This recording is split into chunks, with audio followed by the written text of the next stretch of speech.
প্রিয় দর্শক, শীতের শিশির ভেজা সকালে সবাইকে শুভেচ্ছা। দর্শক, আমন্ত্রণ জানাচ্ছি আপনাদের প্রিয় অনুষ্ঠান বিআরবি হসপিটালস টেলিপ্রেসক্রিপশনে। আজকে আমরা কথা বলবো থাইরয়েড রোগ নিয়ে। এই বিষয়ে বিস্তারিত বলার জন্য আমাদের সাথে আছেন ডাক্তার মোহাম্মদ শামীম আল মামুন। তিনি সহযোগী অধ্যাপক এবং বিভাগীয় প্রধান, নিউক্লিয়ার মেডিসিন বিভাগ, ঢাকা মেডিকেল কলেজ ও হাসপাতাল। ডাক্তার শামীম আল মামুন, আপনাকে স্বাগত আমাদের স্টুডিওতে। আপনাকে ধন্যবাদ, সেই সাথে চ্যানেলের অগণিত দর্শককে আমার শুভেচ্ছা। ডাক্তার শামীম, আমরা প্রথমে যে বিষয়টি জানতে চাই, থাইরয়েড এতে মানুষের মধ্যে অনেক ধরনের ধারণা আছে, ভুল ধারণা আছে। এই বিষয়গুলো আমরা আজকে আপনার কাছে ক্লিয়ার হতে চাই। প্রথমে যে জিনিসটা বলবো যে আমরা অনেক সময় দেখি রাস্তায় অনেক মানুষ ঘুরছে গলার মধ্যে একটা চাকার পিণ্ড নিয়ে দীর্ঘদিন থেকে। এটা আসলে কি, এই জিনিসটা কি বা এটা কেন হচ্ছে? আসলে থাইরয়েড, আমি যখন রোগীগুলো দেখি বিভিন্ন জায়গায়, বিভিন্ন চেম্বারে রোগী দেখি, জিজ্ঞেস করি, স্যার আমার থাইরয়েড আছে। এই প্রশ্নটার উত্তরটা কিন্তু আমরা শুনি সবসময়। আসলে সে কি বোঝাতে চাচ্ছে আসলে? যে থাইরয়েড তো সবার আছে, আপনার আছে, আমার আছে, থাইরয়েড আছে না? সবারই আছে থাইরয়েড। তাহলে থাইরয়েড হচ্ছে একটা এন্ডোক্রাইন গ্রন্থি বলি আমরা, যেখান থেকে হরমোন তৈরি হয়। এবং এটা আমাদের বডির জন্য একটা প্রয়োজনীয় অর্গান। যে কোনো এন্ডোক্রাইন গ্রন্থি আপনার কি করে, শরীরে বলির যে মানুষের দুইটা সিস্টেম থাকে। একটা সিস্টেম হচ্ছে আপনার বডির অভ্যন্তরীণ যে মেকানিজম, বিপাক প্রক্রিয়া, এই প্রক্রিয়াগুলোকে নিয়ন্ত্রণ করে, যে তার মধ্যে একটা সিস্টেম হচ্ছে এন্ডোক্রাইন সিস্টেম, যেখান থেকে বিভিন্ন হরমোন তৈরি হয়। তাহলে থাইরয়েড একটা গ্রন্থি, এন্ডোক্রাইন গ্রন্থি বলি, যেখান থেকে হরমোন তৈরি হয়। কোথায় থাকে? ঠিক গলার ঠিক এখানে, ঠিক প্রজাপতির মতো একটা গ্রন্থি, সেখান থেকে হরমোন তৈরি হয়। তাহলে এই থাইরয়েডটা সবার আছে। যখন একটা রুগী আপনাকে বলে যে আমার থাইরয়েড আছে, তার মানে সে কী বোঝাতে যাচ্ছে? সে বোঝাতে যাচ্ছে তার কোনো থাইরয়েডের রোগ আছে আসলে, সেই জন্য বোঝাতে পারছে। সেটা যে কোনো ধরনের রোগ হতে পারে। আপনি যে ব্যাপারটা দিয়ে আলোচনা শুরু করেছিলেন, যে অনেক একটা বড় টিউমারের মতো গলায় নিয়ে এসে চলে আসছে, এটা কিন্তু আগে দেখা যেত অনেক বেশি, কিন্তু আপনি এখন যদি লক্ষ্য করেন, খুব বেশি আসলে দেখা যায় না আমাদের সমাজে। কেন দেখা যায় না এবং আগে কেন দেখা যায় এবং কোন অঞ্চলে বেশি দেখা যেত? আপনারা জানেন যে আমাদের বিশেষ করে দেখা যাচ্ছে রংপুর, কুড়িগ্রাম, টাঙ্গাইল, জামালপুর, এই অঞ্চলে মানুষের এটা বেশি দেখা যায়। তো বলা হয় যে থাইরয়েডের যে গ্রন্থি, সেই গ্রন্থিতে যে হরমোন তৈরি হয়, সেটার জন্য এই হরমোন তৈরিতে আয়োডিন নামে একটা আমাদের ক্ষুদ্র একটা মিনারেল এটা প্রয়োজন হয়। যেহেতু আয়োডিন লাগে, এই অঞ্চলের মাটিগুলোতে আয়োডিনের মাত্রাটা কম থাকতো। যেহেতু আয়োডিনের মাত্রা এই অঞ্চলে মাটিতে কম থাকতো, এখান থেকে যাই তৈরি হতো, উৎপাদন হতো, সব কিছু হতো, এই মাটি থেকে আমরা পর্যাপ্ত আয়োডিন পেতাম না। যার ফলে এই অঞ্চলের রুগীগুলোর মধ্যে কী হতো, গলার এই যে গ্রন্থিটা, এই গ্রন্থিটা ফুলে যেত, যেটাকে আমরা বলি গলগণ্ড বা ঘ্যাগ, আর ইংরেজিতে বলে সেটাকে বলে এন্ডেমিক গয়টার। সেটা আগে দেখা যেত, কিন্তু এটা এখন কম দেখা যায় কেন? মানে ইদানিংকালে আসলে এটা অনেক কম দেখা যায়। এর পিছনে কারণ কি বলবো? কারণটাই দেখেন, আমরা ওই প্রথমে দেখা যায় আমরা কি করতাম, বাজারে খোলা লবণ খেতাম, তাই না? আমরা 80-র দশকে দেখছি যে বাজারে খোলা লবণ বিক্রি হতো, আমরা খাইতাম। দেখেন একসময় কিন্তু প্যাকেটজাত লবণ, এর মধ্যে কি করা হলো, আয়োডিন মিশ্রিত করা হয়েছে। এবং আপনাদের টিভিতে বিভিন্ন জায়গায় কিন্তু যখনই এই আয়োডিনযুক্ত লবণ আসলো, আপনারা কিন্তু মহাসমারোহে সেটা প্রচার করলেন যে লবণের মধ্যে। আসলে অ্যাকচুয়াল ব্যাপার হচ্ছে এটা, যখন থেকে আমরা লবণের আয়োডিনের মাত্রা আপনার শরীরে খুব বেশি লাগে, সেটা আমরা কখনো বলি না। আমরা বলি খুব কম মাত্রা লাগে এবং যে আয়োডিনযুক্ত লবণ খেলে পূরণ হয়। আরেকটা ব্যাপার রেভলিউশন ঘটে গেছে, সেটা হচ্ছে যে আমরা জমিতে আগে আসলে ওই পরিমাণ সার, আয়োডিনযুক্ত সার ব্যবহার করতাম না, যার ফলে ফসলে যে আয়োডিনের মাত্রাটা সেটা কখনো পাওয়া যেত না ওই পর্যায়ে। কিন্তু 90-র দশকের পর ফসলের জমিতে আপনি আয়োডিনযুক্ত সার ব্যবহার করতেছেন। এই যে শাকসবজি, যেগুলো ফল মূল শস্য, সেগুলোতে কী হচ্ছে, পর্যাপ্ত আয়োডিন আপনি পাচ্ছেন, যার ফলে এই যে এন্ডেমিক গয়টার যেটা গলগণ্ড, সেই রোগটা আর খুব বেশি এখন দেখা যাচ্ছে না। না, এটা তো একটা মানে যুগান্তকারী পদক্ষেপ ছিল যে লবণের সাথে আয়োডিন মিশ্রণ করা, এবং এটা বাধ্যতামূলক করা হয়েছে যাতে করে প্রত্যেক লবণের মাধ্যমে যেন আমরা আয়োডিনটা গ্রহণ করতে পারি। এছাড়া আমি যদি আপনাকে জানতে চাই যে যারা একটু এই আয়োডিন ঘাটতি জনিত এলাকাগুলোতে অবস্থান করে, তাদের খাদ্যাভ্যাসের মধ্যে কোন কোন খাবারগুলো যোগ করলে আয়োডিন পাবে? যে আমি বলছিলাম উত্তরবঙ্গ, আর এই যে দক্ষিণবঙ্গ দেখেন সমুদ্রের কাছাকাছি, তাদের কিন্তু এটা খুবই কম দেখা যায়, এই যে এন্ডেমিক গয়টার। তার মানে কি, যে আপনি যেসব খাবারে লবণে বলেন, আরেকটা ব্যাপার হচ্ছে যেসব সামুদ্রিক মাছ খেলে আপনার, আমরা যে শুটকি খাই বিভিন্ন, সেগুলোর মধ্যে থাকে বিভিন্ন ধরনের শাকসবজি থাকে, যে শাকসবজিগুলোতে আমরা পর্যাপ্ত পরিমাণে আয়োডিন পেতে থাকি। বিশেষ করে আমরা বলি যেগুলো গ্রিন ভেজিটেবল যেগুলো বলি সেগুলোতে পেয়ে থাকি শাকসবজি। একটা মেনলি হচ্ছে যে সামুদ্রিক মাছ যদি আপনার ইসে থাকে, যেগুলো ধরেন নোনা পানির মাছ, সেগুলোতে আয়োডিনের মানে মাত্রা সামুদ্রিক মাছের মধ্যে আয়োডিনটা পর্যাপ্ত পরিমাণে থাকে। আপনি এই গলগণ্ড আমরা কিন্তু যার হয়ে গেছে, ধরেন এটা আগের কথা বলছি, সে কিন্তু ছোটবেলা থেকে এটা নিয়ে সে চিকিৎসা করছে না, বা আপনারা যে সার্জারি পরামর্শ দেন সেটা করছে না, না, কিন্তু এটা যদি কোনো চিকিৎসা গ্রহণ না করে কোনো কমপ্লিকেশন হতে পারে? গলগণ্ড হচ্ছে একটা বিনাইন রোগ বলি আমরা, এর হচ্ছে যে একদম নিরীহ রোগ। এটা আসলে অনেক ক্ষেত্রে যদি সার্জারির প্রয়োজন হয় না। ঠিক সার্জারি কখন প্রয়োজন হতে পারে? আপনার গলার মধ্যে একটা বড় টিউমার, কিন্তু এইটার জন্য দেখা গেছে একটা ব্যাপার থাকে সৌন্দর্য, কারণ এটা কোনো ক্যান্সার না। এন্ডেমিক গয়টার যেটা বলি, গলগণ্ড যেটা বলি, সেটা কোনো ক্যান্সার না। তাহলে একটা বড় টিউমার আপনার আছে, দেখতে খারাপ লাগে, তাহলে একটা পারপাস হতে পারে দেখার সৌন্দর্য, আমরা বলি কসমেটিক পারপাস, সেক্ষেত্রে একটা অপারেশনের প্রয়োজন হতে পারে। আরেকটা ব্যাপার হতে পারে যে এই যে টিউমারটা, এই টিউমারটা আপনার শ্বাসনালীর উপর প্রচণ্ড চাপ সৃষ্টি করতেছে, আপনার শ্বাস নিতে কষ্ট হচ্ছে, তাহলে একটা সার্জারির প্রয়োজন হতে পারে। আরেকটা ব্যাপার থাকে, সেই ব্যাপারটা কি, এই যে আমি বলতেছি এটা গলগণ্ড এন্ডেমিক গয়টার, সেটা তো নাও হতে পারে, এরকম তো হতে পারে যেটা একটা ক্যান্সার। সেক্ষেত্রে কী করতে হয়, চিকিৎসকের পরামর্শ নিতে হয়। পরামর্শ নিয়ে চিকিৎসক এটাকে বুঝবে যেটাকে কি নর্মাল গলগণ্ড, একটা টিউমার, নাকি এটা ক্যান্সার। সেটা পরীক্ষা করার পরে সেটা যদি ক্যান্সারের কোনো সন্দেহ থাকে, অবশ্যই সেটাকে অপারেশন করতে হবে। আমি এই জায়গাটায় আসি, আমরা অনেক সময় দেখি যে থাইরয়েড ক্যান্সার, এটাও কিন্তু আমরা পাই, মানে শুধু গলগণ্ড নয়, অনেক সময় আমরা গলগণ্ড বলে ভুল করে বসি, থাইরয়েড ক্যান্সার। তো আসলে এই যে গলগণ্ড এবং থাইরয়েড ক্যান্সার, এইটার কোনো লক্ষণে কোনো ভেরিয়েশন আছে কিনা, বা আমাদের অ্যাজ এ লেম্যান হিসেবে আমরা বোঝার উপায় কি? এখন ব্যাপার হচ্ছে যে গলায় যদি কোনো টিউমার বা ছোটো টিউমার নোডিউল হয়, সব রোগী কী হয়ে যায়, প্রথমে ভয় পেয়ে যায় যে আমার বোধহয় ক্যান্সার হয়ে গেল। গলা ফুলে গেলেই কিন্তু তারা কোথায় দৌড়ায় বলেন তো? নাক কান গলা ডাক্তারের কাছে দৌড়ায় যে গলা এটা। অর্থাৎ এই যে গলার যে টিউমার, থাইরয়েডের টিউমার, এগুলোকে আমরা ইংরেজিতে বলি নোডিউল। একটা থাইরয়েড নোডিউল বলা হয় যে গলায় যদি কোনো টিউমার হয়, তার 95% ক্ষেত্রে সেগুলো কোনো ক্যান্সার না, 5% ক্ষেত্রে এটা ক্যান্সারে পরিণত হতে পারে। তাহলে রোগীর কাজ কি? একটা পেশেন্ট, আপনার একটা রোগীর, যে কোনো আমজনতা, যে কোনো মানুষের একটা টিউমার এখানে হতেই পারে, সে তো ভয়ে গেল। ভয় দেওয়ার পর সে যখন আমার কাছে আসলো, আসার পর আপনি প্রথমেই তাকে ভয় দেখাই দিবেন না। তাহলে আপনার প্রয়োজন হবে এটা কি আসলে, এটা কি টিউমার নাকি এটা ক্যান্সার? অ্যাজ এ ফিজিশিয়ান হিসেবে আপনাকে এটা নিশ্চিত হতে হবে এবং রুগীকে আশ্বস্ত করতে হবে যে জায়গাটায় ব্যাপার। রুগী আসলেই কিন্তু রুগী কিন্তু ভয়ে থরথর করে কাঁপে যে হায় আমার একটা ক্যান্সার কিন্তু একটা মানুষ যখন একটা ক্যান্সারের শব্দ শুনে সে কিন্তু ভয় পেয়ে যায়। এই ভয়টা নির্মূল করতে হবে। ফিজিশিয়ান হিসেবে আপনার কাজ কি? আপনার কাজ হচ্ছে এটাকে প্রপারলি ধরা যে আসলে টিউমার না ক্যান্সার। যে রোগী হোক তার তো চিকিৎসা আছে একটা, সেই চিকিৎসাটাকে কন্টিনিউ করা। তাহলে আমরা যদি এরকম গলার মধ্যে যদি টিউমার হয় বা চাকা হয়, এবং আমরা যেটা জানি যে ক্যান্সারের ক্ষেত্রে এই চাকাটা হয়তো তার বৃদ্ধিটা, মানে তার আকারের, যেমন একটা ছোট নোডিউল বলছেন, এটা ক্যান্সারের ক্ষেত্রে খুব দ্রুত বৃদ্ধি পায়, এটা একটা যেমন আমরা বুঝতে পারি। এবং আপনি নিশ্চিত হওয়ার জন্য আপনি কি কি পরীক্ষা নিরীক্ষার সাহায্য নিয়ে? আসলে বলছি তো, প্রথম জিনিসটা হচ্ছে আপনাকে হাত দিয়ে দেখতে হবে এটা কেমন। মেডিকেলে ভাষায় অনেকগুলা টার্ম আছে, আপনিও জানেন আমিও জানি, যে এটা কি শক্ত না নরম, হাত দিলে ব্যথা করে কি ব্যথা করে না, কত বড় হয়েছে, শ্বাসকষ্ট হয় কি না, এই ব্যাপারগুলো কতদিন থেকে হয়েছে। দ্বিতীয় ব্যাপার হচ্ছে যে আপনার কিছু পরীক্ষা নিরীক্ষা অবশ্যই করতে হবে। প্রথম জিনিস বলছিলাম থাইরয়েড গ্রন্থি, এই হরমোনও তৈরি করে, আবার একটা টিউমার বলছি টিউমার হতে পারে, তাহলে হরমোনের জন্য তার টিউমারটা হতে পারে। তাহলে দুইটা পরীক্ষার দিকে আমরা গুরুত্ব দিই। একটা পরীক্ষা দেখি যে আলট্রাসাউন্ড করি গলার, একটা ব্যাপার। আরেকটা হচ্ছে কিছু হরমোন পরীক্ষা, সেই হরমোন পরীক্ষাগুলো আমরা করে থাকি।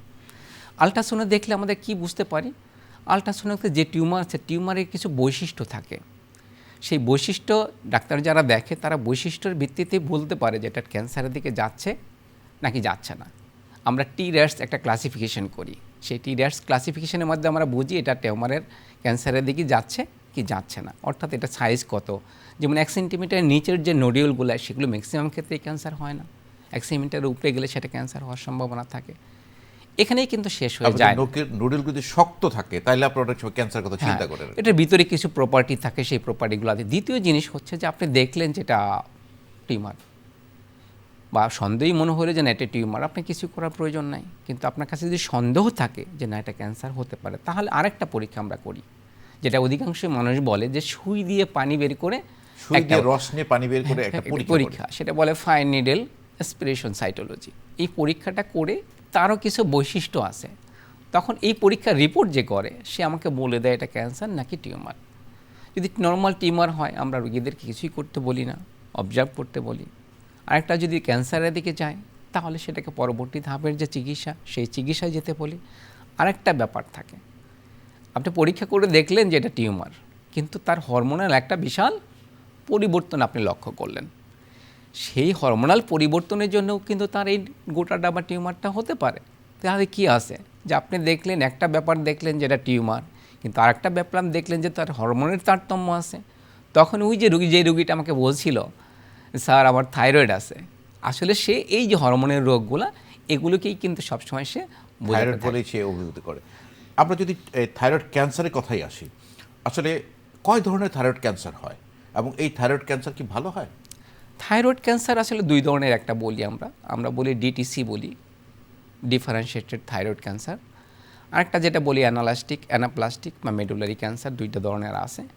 এই ডিটিসি যেটা ডিফারেন্সিয়েটেড থাইরয়েড ক্যান্সার, সেটা মেডিকেলের ভাষায় যেটা বলে সেটা দুই ধরনের হয়, একটা প্যাপিলারি কার্সিনোমা, একটা ফলিকুলার কার্সিনোমা। এখন দেখেন এই যে ক্যান্সারটা হলো, সেই ক্যান্সারটা এই দুই ধরনের ক্যান্সারের ক্ষেত্রে ট্রিটমেন্টটা খুব সহজ, এবং এই ট্রিটমেন্টে মানুষ মনে করে যে থাইরয়েডের ক্যান্সার বোধহয় ভালো হয় না। আপনি যদি সহজেই দ্রুত প্রথম দিকেই এটাকে ডায়াগনোসিস করতে পারেন, তাহলে এই যে ক্যান্সারের চিকিৎসাটা, এই ক্যান্সারের চিকিৎসা সাধারণত অন্য ক্যান্সারের চিকিৎসার থেকে আলাদা। কেন আলাদা সেটা তো আপনাকে জানতে হবে, রুগীরা কিন্তু এটা জানে না। সেটা হচ্ছে প্রথম যে কোনো ক্যান্সারের চিকিৎসা কি তার সার্জারি, একটা প্রপার তার অপারেশনটা করতে হবে। যেখানে ক্যান্সার ইন্ডিকেশনের মধ্যে পড়লে সার্জারি, যদি ছড়িয়ে যায় তাহলে অনেক ক্ষেত্রে তো সার্জারি। থাইরয়েড ক্যান্সারের ক্ষেত্রে প্রথম ধাপটাই হচ্ছে সার্জারি, এক্ষেত্রে কোনো ভুল নাই। অর্থাৎ অন্য ক্যান্সারের ক্ষেত্রে আপনাকে কেমো বা অনেক কিছু চিন্তা করতে পারেন, থাইরয়েড ক্যান্সারের ক্ষেত্রে আমরা নাথিং, অন্য কিছু আমরা চিন্তাই করি না, সার্জারি। এখন সার্জারি করার পর আপনাকে বলে দিবে ক্যান্সারের কোন স্টেজ। পরবর্তী কি আপনি কেমোথেরাপি দিবেন, রেডিওথেরাপি দিবেন? না, থাইরয়েড ক্যান্সারের ক্ষেত্রে এটি হচ্ছে সম্পূর্ণ আলাদা। আমরা বলি তেজস্ক্রিয় আয়োডিন, যেটাকে বলা হয় রেডিও আয়োডিন, এই রেডিও আয়োডিন চিকিৎসাটাই হচ্ছে থাইরয়েড ক্যান্সারের একমাত্র চিকিৎসা, যে চিকিৎসার মাধ্যমে আপনার থাইরয়েড যে ক্যান্সারটা হচ্ছে পুরোপুরি নির্মূল হওয়া সম্ভব, এবং অধিকাংশ ক্ষেত্রেই নির্মূল হয়। কিছু কিছু ক্ষেত্রে নির্মূল পুরোপুরি আমরা করতে পারি না, যেগুলো দেখা গেছে খুব বেশি সারা দেহে ছড়ায় পড়ে। কিন্তু ম্যাক্সিমাম ক্ষেত্রে এই যে থাইরয়েড ক্যান্সারের রোগীগুলা যাদেরকে আমরা এই তেজস্ক্রিয় আয়োডিন বা রেডিও আয়োডিন দিলাম, তারা সারা জীবনই ভালো থাকে। আপনার কাছে একটা নতুন ইনফরমেশন পেলাম, যেটা আসলে আপনারা করেন কিন্তু আমাদের হয়তো দর্শকদের তো জানার ছিল, যে আমরা কিন্তু যে কোনো ক্যান্সারের রেডিওথেরাপি, কেমোথেরাপির একটা টার্ম কিন্তু চলেই আসছে। থাইরয়েড ক্যান্সার কিন্তু একটু ব্যতিক্রম, সেখানে আপনি বলছেন এটা না, সেখানে আপনি বলছেন তেজস্ক্রিয়, মানে যেটা রেডিও অ্যাক্টিভ আয়োডিন যেটা, সেটা। এই প্রসেসটা যদি বলতেন যে আপনারা কখন এই রেডিও অ্যাক্টিভ আয়োডিন দেন বা কী প্রক্রিয়ার মাধ্যমে দেন, বা তার কোনো নিয়ম কানুন আছে কিনা? অবশ্যই নিয়মকানুন আছে। প্রথম কথা যে এদের দুইটা সেন্টারে দেওয়া হয় বাংলাদেশে, মেইনলি প্রাইভেট কোনো সেন্টারে দেওয়া হয় না। একটা হচ্ছে যে বঙ্গবন্ধু শেখ মুজিব মেডিকেল ইউনিভার্সিটি, যেটা ন্যাশনাল, হ্যাঁ, যেটা হচ্ছে বিএমইউ যেটা বলি, বাংলাদেশ মেডিকেল ইউনিভার্সিটির এখানে, যেটা national institute of nuclear medicine and allied science আছে, তারা করে, এবং Dhaka medical college institute of nuclear medicine and allied science আছে, তারা এই কাজটা করে। তাহলে আপনার কি, আপনার যে ব্যাপারটা আসে সেই ব্যাপারটা হচ্ছে যে প্রথম অপারেশনটা আপনি করলেন, অপারেশন করার পর আমরা এই রোগীগুলোকে বলি 2 সপ্তাহের মধ্যে এই সেন্টারে আপনি যোগাযোগ করবেন অপারেশনের। 2 সপ্তাহ পর যোগাযোগ করলে রোগীকে আর কোনো কিছু আসলে করতে হয় না। কি করি আমরা ওখানে? তাহলে আমরা রোগীর প্রাথমিক বেশ কিছু পরীক্ষা নিরীক্ষা তা করে ফেলি কী যে তার অপারেশনটা প্রপারলি হয়েছে কিনা এটা আমরা দেখি একটা আলট্রাসাউন্ড করে। যদি প্রপারলি না হয় তাহলে কি আমরা থেরাপি দিব? না, আমরা কিন্তু আবার সার্জনের কাছে আবার ফেরত পাঠাবো যে অপারেশনটা প্রপারলি হয় নাই, থাইরয়েডের গ্রন্থির অনেক, থাইরয়েড টিস্যু অনেক কিছু রয়ে গেছে, তাহলে অপারেশনটা আপনাকে পুরোপুরি আবার করতে হবে। আমরা পরীক্ষা নিরীক্ষা করে দেখলাম যে না, অপারেশনটা প্রপারলি হয়েছে, তাহলে আমরা তাকে কি করব, একটা তারিখ দেব যে অমুক তারিখে এসে আপনি হাসপাতালে ভর্তি হবেন। ভর্তি হলে আপনাকে রেডিও আয়োডিন খাওয়াবো, এবং এই রেডিও আয়োডিনের, যেহেতু এই রেডিও আয়োডিন বাংলাদেশে তৈরি হয় না, এটা কোথায় আসে? বাইরের থেকে আসে। এবং এটার সবচেয়ে মজার ব্যাপার যেটা, যে আপনি একটা ওষুধ এনে রেখে দিলেন বছরের পর বছর, কিন্তু এটার মেয়াদ কিন্তু অনলি 9 দিন। মানে আনার পর থেকে 9 দিন মেয়াদ থাকবে। 9 দিন মেয়াদ কেন? এই যে রেডিও আয়োডিন, এটার হাফ লাইফ যেটা বলি, হাফ লাইফই 9 দিন। অর্থাৎ একটা রেডিও আয়োডিনের কৌটা যদি আপনি এখানে রেখে দেন, 9 দিন পর ওর মধ্যে কোনো রেডিও আয়োডিন আর এমনিতেই পাবেন না। যেহেতু এটা বলা হয় যে একটা জটিল ব্যাপার, যে এখান থেকে রেডিয়েশন ইমিশন করে কি করে এটা নিজে নিজেই শেষ হয়ে যায়। রেডিও বাদে যে কোনো পরমাণু বা রেডিও পরমাণু যেগুলো আছে সেগুলোর ক্ষেত্রে একই অবস্থাটা ঘটে। তাহলে রুগীদেরকে নির্দিষ্ট ডেট দেওয়া হয় যে আপনি অমুক দিন, তার আগের দিন ক্যাপসুলগুলো আসে বিদেশ থেকে এবং তাদেরকে এগুলো খাওয়ানো হয় এবং রুগীকে আইসোলেটেড রাখতে হয় সবচেয়ে বড় ব্যাপার। এরা কী করে, একটা হসপিটালে একটা ক্যাবিনে পুরা 7-6টা দিন সে কী থাকে, আলাদা থাকে। অর্থাৎ তার কাছাকাছি কেউ যাইতে পারবে না, কখনই না। আলাদা ক্যাবিনে থাকবে, সে একা থাকবে। কারণ কি, বলা হয় যে এখানে যদি একটা রেডিও আয়োডিন থাকে, একটা রেডিয়েশন থাকে, এই ঘরে যারা আছে তারা প্রত্যেকেই কী হবে, এফেক্টেড হবে, তার কাছে চলে যাবে। এটা কি দেখা যায়? না, দেখা যায় না। যেহেতু রেডিয়েশন, সেটা কি হয় আপনার মধ্যে আমার মধ্যে, আপনি সেই হিরোশিমা দেখছেন, চেরনবিল দেখছেন, যে ওখানে কি দেখা গেছিল যে পরমাণুগুলো খুঁয়ে খুঁয়ে পড়ছে? কিন্তু সবাই কি হয়েছে সেখানে এফেক্টেড হয়েছে। তাহলে রেডিও আয়োডিন একটা পরমাণু, সেটা থেকে যেখান থেকে রেডিয়েশন হচ্ছে, সেটা এই ঘরে যদি আপনি আলাদা না রাখেন, তাহলে সবার মধ্যে এটা কি হয়ে যাবে, আপনার স্বাভাবিক জিনিস যে রোগ তার মধ্যেও যাবে, আপনার মধ্যেও যাবে। এই যে আইসোলেটেশন একটা প্রক্রিয়া, সেই প্রক্রিয়ায় রেখে তার চিকিৎসা। এবং পরবর্তীতে আরেকটা ব্যাপার থাকে, যে ব্যাপারগুলা আপনি তো মনে করলেন যে আমার থাইরয়েড ক্যান্সার হয়েছে, অপারেশন করছে, আপনি ভালো হয়েছে, ডিং ডিং করে আপনি বাড়ি চলে গেলেন। ব্যাপারটা কি তাই? তা না। আপনাকে একটা লাইফ লং, সারা জীবনের একটা ফলো আপ আপনাকে করতে হয়। কারণ কি, একটা রোগ কিন্তু আপনি থাইরয়েড ক্যান্সার চিকিৎসা করতে গিয়ে করে ফেলছেন, রোগীর মধ্যে আরেকটা রোগ তৈরি করছেন আপনি। সেই রোগটা কি তৈরি করছেন? এই যে থাইরয়েড গ্রন্থি থেকে তার হরমোন তৈরি হতো, সেই হরমোনটা কিন্তু আর তৈরি হবে না, যেহেতু গ্ল্যান্ডটাই তাকে ফেলে দেওয়া হয়েছে। এবং যেটুকু অ্যাক্টিভ ছিল সেটুকু আপনি কি করলেন, এই রেডিও আয়োডিন দিয়ে তাকে নষ্ট করে দিলেন। তাহলে আপনার এই হরমোন কোথা থেকে আসবে? আপনার যে থাইরক্সিন হরমোন, T4 হরমোন কোথা থেকে আসবে? তো এই রোগীগুলোকে সারা জীবন এই থাইরক্সিন হরমোনটা খেতে হবে। এবং কতটুকু খাবে, কী ডোজে খাবে, তার মধ্যে আবার ক্যান্সারটা ফেরত আসবে কি না, সবগুলি আসলে রোগীর ব্যাপার না। সেগুলি আমরা কি করি, ডাক্তার যারা আছি, চিকিৎসক যারা আছি, তারা কি করি, এই যে সময়ে সময়ে আমরা ফলো আপ করি, ফলো আপ করে তাদেরকে সে করে। কিন্তু অনেক মানুষ ভুল করে, এই সাধারণ মানুষ যারা আছে ভুল করে। এই যে চিকিৎসা নিয়ে চলে গেল, দেখা গেছে বা 6 মাস চিকিৎসা করলো, তারপর আর চিকিৎসাটা কন্টিনিউ করে না। তারা দেখা যাচ্ছে বিভিন্ন জটিলতা নিয়ে পরবর্তীতে আমাদের কাছে আসতে পারে। না, এখানে কিন্তু কাউন্সিলিং একটা খুব ইম্পর্টেন্ট। আপনি যেমন বলছিলেন যে থাইরয়েড ক্যান্সার, থাইরয়েড ফেলে দিয়েছে, অনেকের ধারণা আছে ফেলে দিয়েছি, ক্যান্সার ফেলে দিয়েছে, এখন তো আমি ভালো। কিন্তু ওই যে একটা গ্ল্যান্ড, এই যে একটা হরমোন আছে, যে হরমোনটা বডিতে প্রয়োজন আছে, সেই হরমোনটা তার শরীরে এখন নেই, কিন্তু এটা বাড়ি থেকে রিপ্লেস করতে হবে। কিন্তু এখন এখানে দুটো পয়েন্ট, একটা হলো অনেকে আসে না, হরমোনটা নিচ্ছে না, তার একটা জটিলতা হয়। আবার অনেকে আছে নিচ্ছে, একই ডোজে সারা জীবন খেয়ে যাচ্ছে, আর ডাক্তার কাছে যাচ্ছে না। এখন আমি আপনার কাছে জানতে চাই যে আসলে এই রুগীদের কয়দিন পর পর ফলো আপটা করতে হয়, কয়দিন পর আসা উচিত? এটা ব্যাপার হচ্ছে যে এই যে 2টা সেন্টারের কথা বলছিলাম, এবং সারা বাংলাদেশে অন্য সেন্টারগুলোতেও কি হয়, তাদেরকে আমরা থাইরয়েড ক্যান্সার যারা থাকে তাদের চিকিৎসা করি, তাদের একটা লাল বই দিই। ওখানে আসলে সব কিছু ডিটেলস বলা আছে, কখন আসবে, পরবর্তী ফলো আপ, এবং তাদের একটা রেজিস্ট্রি খাতা, রেজিস্ট্রি কার্ড, যা তাদের একটা রেজিস্ট্রেশন আইডি, সেটা সবসময় কী হয় সেন্টারগুলোতে মেনটেন হয়। এখানে তারা ফলো আপ করতে পারে। যারা আমরা বাইরে যারা প্র্যাকটিস করি এগুলোর ক্ষেত্রে, তাদের ক্ষেত্রে ফলো আপ করে, বিশেষ করে এন্ডোক্রাইনোলজিস্ট, আমরা যারা থাইরয়েডের প্র্যাকটিস করি তাদের কাছে ফলো আপ করতে পারে। দ্বিতীয় ব্যাপার যে জিনিসটা ব্যাপার আপনি বলছিলেন কাউন্সেলিং, এইটা চিকিৎসার একটা বড় পার্ট। বলছি না, আপনি যখন, আপনি ডাক্তার, আমি ডাক্তার, আমি যখন একটা ক্যান্সারের নাম শুনি, আমার মধ্যে একটা আতঙ্ক তৈরি হয়ে যায়।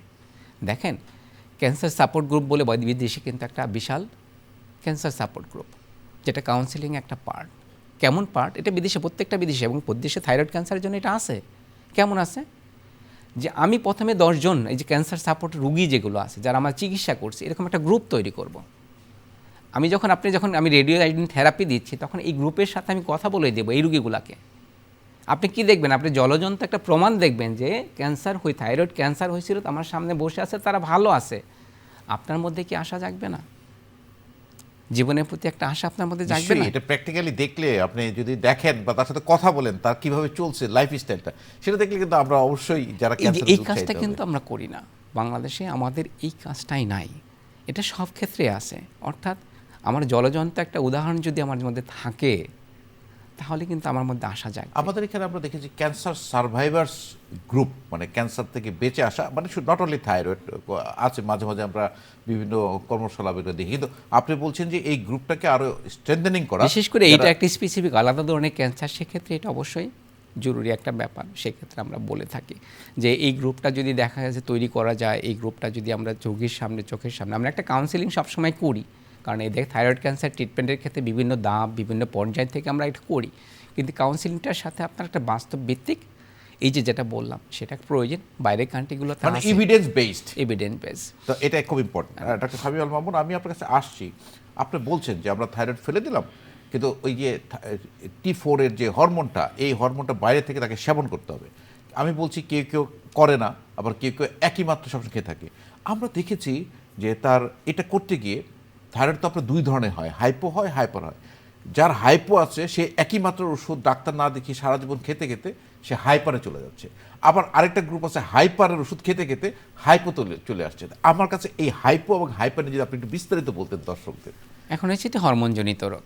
ব্যাপার হচ্ছে যে আমি প্রথমে বলছিলাম যে অধিকাংশ মানুষ যারা বলে যে স্যার আমার থাইরয়েড আছে, সে কিন্তু মিন করে না তার থাইরয়েড গ্রন্থিটা আছে, সে মনে করে তার হাইপো আছে অথবা হাইপার আছে। আমার কাছে রুগীগুলো সচরাচর এরকমভাবে আমার কাছে প্রেজেন্ট করে।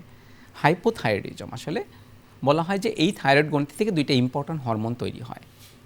একটার নাম T4, যেটাকে বলি আমরা থাইরক্সিন, আর একটার নাম T3, টেট্রা আয়োডো থাইরোনিন যেটাকে বলি। এই T4 হরমোনটা খুব গুরুত্বপূর্ণ। কোথা থেকে আসে?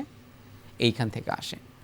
এই T4 হরমোনটা যদি স্বাভাবিকের মাত্রার চেয়ে কমে যায়, তাকে আমরা হাইপোথাইরয়েডিজম বলতেছি। আর T4 এর মাত্রা যদি স্বাভাবিক থেকে অনেক বেশি বেড়ে যায়, তাকে আমরা হাইপারথাইরয়েডিজম বলতেছি। আর আরেকটা হরমোন, এই যে T4 আপনি তৈরি হয়, এই হরমোনটা তৈরিতে নিয়ন্ত্রণ করে কে? নিয়ন্ত্রণ করে ব্রেনের পিটুইটারি যে গ্রন্থি থাকে, সেখান থেকে আরেকটা হরমোন আসে কিন্তু, তার নাম TSH, অর্থাৎ থাইরয়েড স্টিমুলেটিং হরমোন। এই থাইরয়েডকে বলে যে তুমি T4 তৈরি করো।